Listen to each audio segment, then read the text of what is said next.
My parents made me do everything while my younger siblings did nothing. When I finally spoke up, they called me too sensitive, so I packed my bags that day. Can you imagine feeling like an unpaid maid in your own home, constantly cleaning up after everyone, while the people who should have your back just stood by? Well, that was my life, and the day I finally snapped was one I'll never forget. Honestly, I've been debating sharing this story, but I just need to get it out. I'm Sophie, I'm 20, and for years, I'd been stuck in this suffocating family dynamic. My younger siblings, Jason, 17, and Emma, 14, were completely spoiled. I mean, my parents were super strict with me. Chores, future plans, everything. But with Jason and Emma, they got away with absolute murder. No chores, no consequences, nothing. Meanwhile, I was working a full-time job, coming home, and immediately diving into all the housework. Every single day. So, here's how it usually went. I'd wake up early, go to work, come home absolutely drained. But the second I walked through that door, it was like a switch flipped. Suddenly, I was expected to cook dinner, clean the kitchen, do laundry, and often clean up whatever disaster my siblings had left behind. Jason and Emma, oh, they were usually glued to their phones or the TV, never once asked to lift a finger. I was so over it. The real breaking point hit last Thursday. I just finished a brutal 9-hour shift, my feet were throbbing, I hadn't eaten, and all I wanted was 5 minutes to myself. But the moment I stepped inside, I was assaulted by the unmistakable smell of stale, leftover food. And there it was, Jason's dirty plate, right in the middle of the coffee table, crumbs everywhere. Jason always did this. Plates, wrappers, you name it. It drove me insane, but usually, I just sigh and deal with it. I was so tired of fighting. But not this time. I walked past the plate, trying to breathe, trying to calm the storm inside me. Then, from the kitchen, I heard my mom's voice. Sophie, can you come in here and clean up the table? Jason left his plate again. My blood was boiling. Why is it always me? I thought, why am I the one cleaning up after everyone? But I try to keep my voice steady. Mom, I've been at work all day.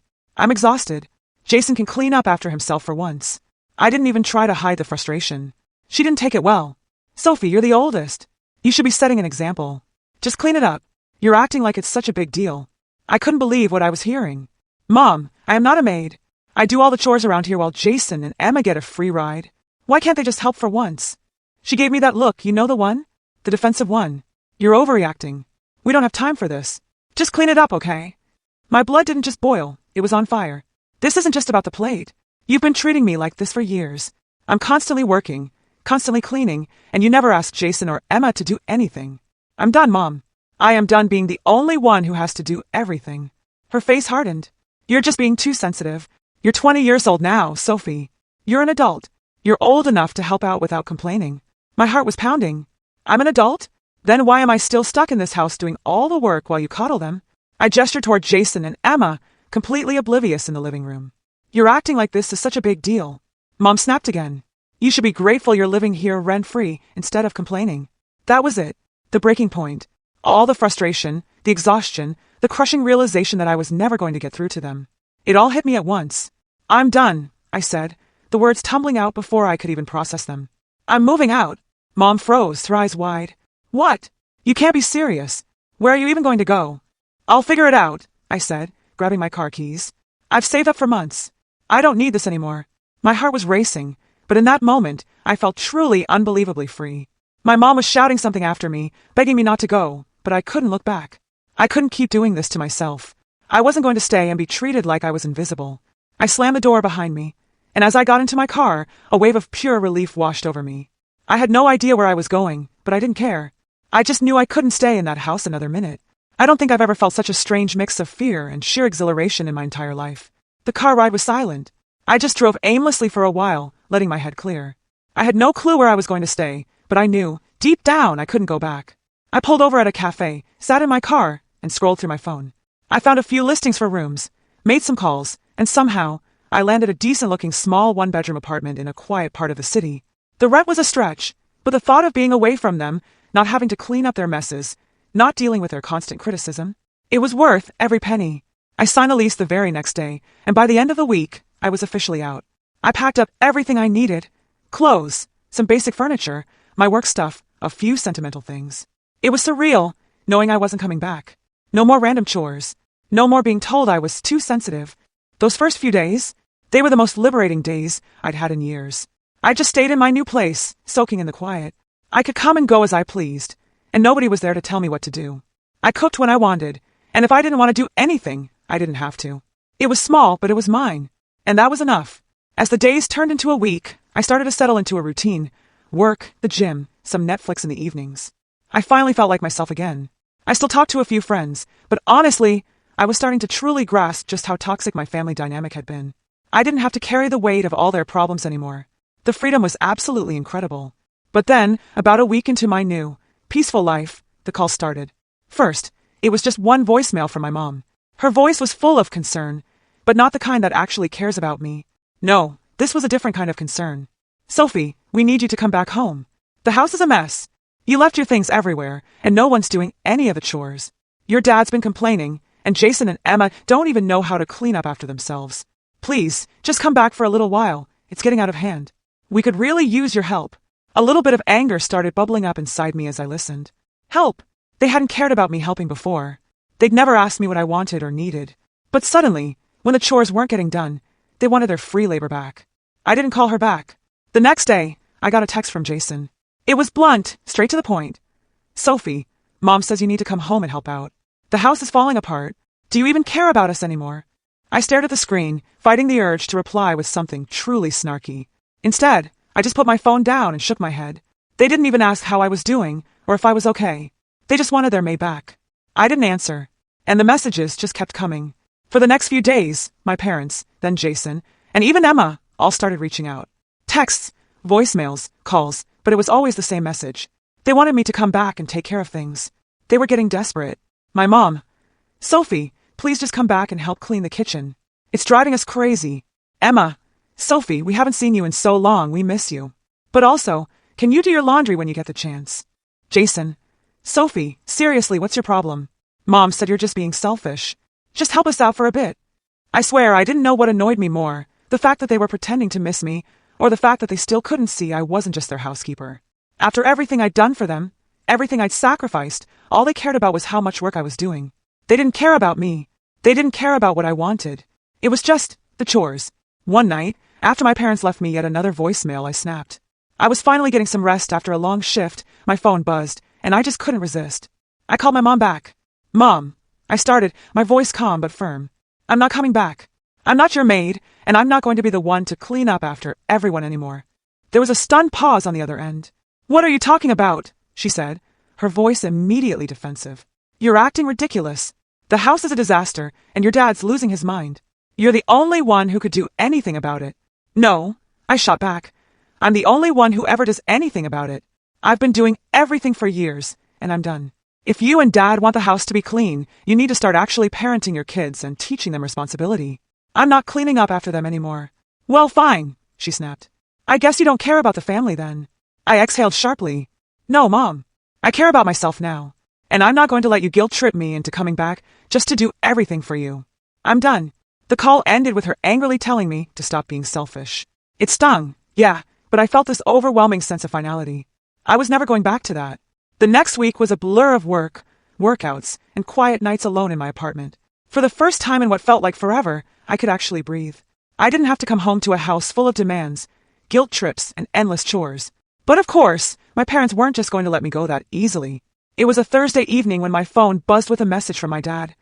Sophie, this is getting out of hand. We've been having to clean the whole house by ourselves. You need to come home and help us, or we won't be able to manage anymore. I stared at the text, rolling my eyes.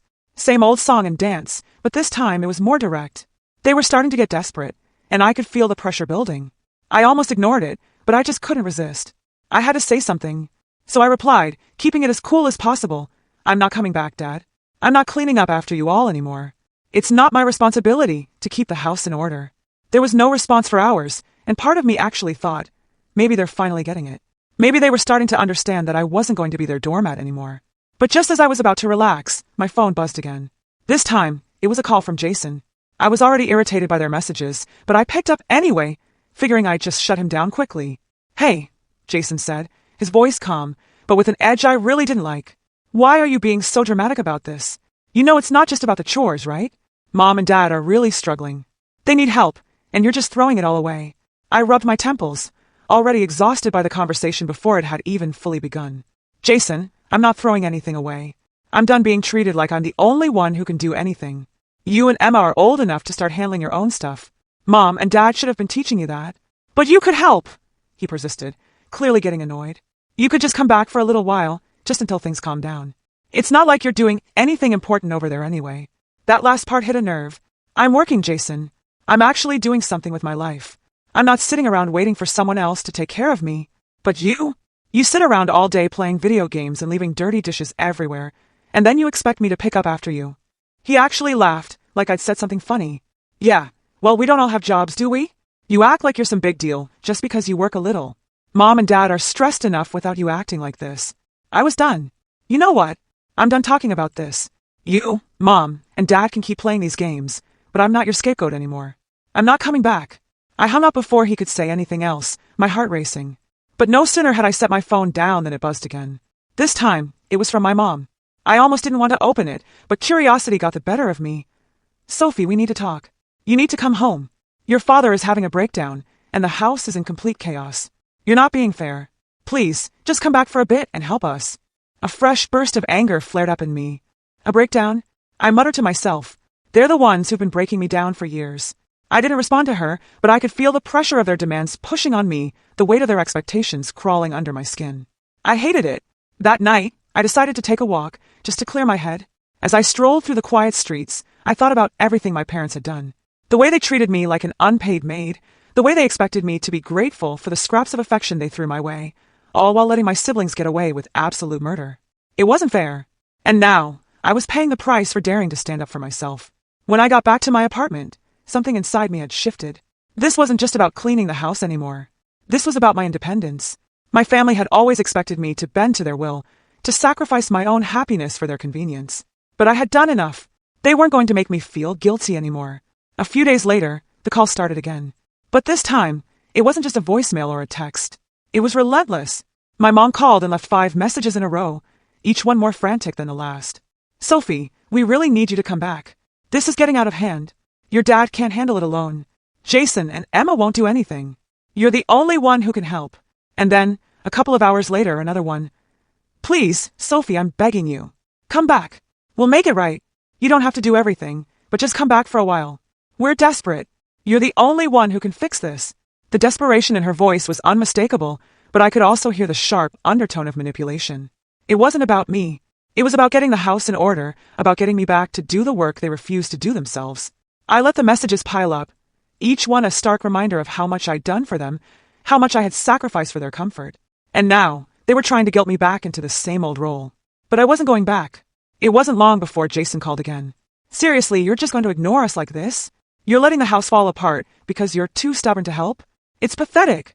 I let the call go to voicemail. I was done. But as much as I tried to block them out, I could feel their presence looming over me, pulling at the edges of my resolve.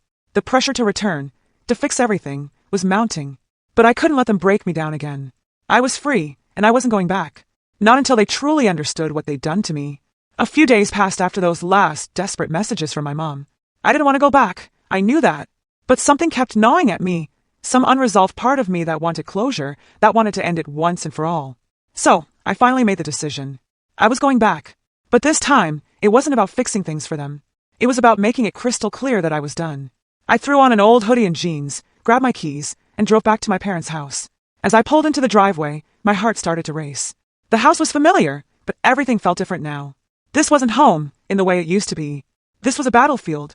I took a deep breath and walked up to the door. I knocked once, then pushed it open without waiting for a response. I could already hear my dad's voice from the kitchen, talking to Jason and Emma. When I stepped inside, the first thing that hit me was the smell. The house smelled stale, like the kind of place you only want to be in if you have absolutely no other choice. I didn't bother with pleasantries as I walked into the kitchen. The second I walked in, my parents' faces lit up with surprise, then with overwhelming relief. Sophie, you're back. Mom rushed over, her face practically glowing, clearly thinking I'd come to rescue them. Finally, Dad said, getting up from the table. We've been waiting for you. Things have really gotten out of control here. Jason and Emma barely glanced up from their phones, too absorbed in whatever was going on in their little worlds. I just stood there for a second, watching their expressions, expecting me to just fall back into the old role I'd played for years, the fixer, the one who made everything right. But instead, I took a deep breath and let it out slowly. No, I said, my voice steady, but full of the weight I had been carrying for so long. I'm not here to rescue you. The confusion on their faces was palpable.